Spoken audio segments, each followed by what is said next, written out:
नूह में हुए तशद्दुद को लेकर मुसलसल नया वीडियो सामने आ रहा है। कल जहां एक वीडियो सामने आया था जिसमें ऑटो से फसादी नूह पहुंचते नजर आ रहे थे, तो वहीं आज तशद्दुद का एक और वीडियो सामने आया जो नूह से 16 किलोमीटर दूर बड़कली चौक का बताया जा रहा है। सीसीटीवी फुटेज में फसादी पत्थरबाजी करते हुए नजर आ रहे हैं।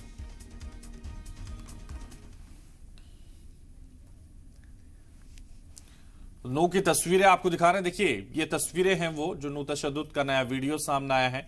इसको लेकर ये तस्वीरें आपके सामने आपकी टीवी स्क्रीन पर लगातार हम आपको दिखा रहे हैं। नूह तशद्दुद का ये नया वीडियो है।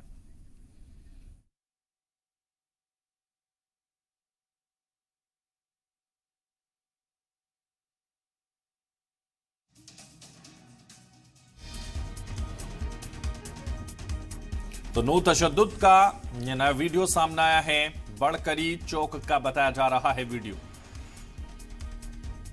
नूह से 16 किलोमीटर दूर बड़कली चौक है, वहीं का ये वीडियो बताया जा रहा है। सीसीटीवी फुटेज में पत्थरबाजी करते हुए नजर आ रहे हैं लोग।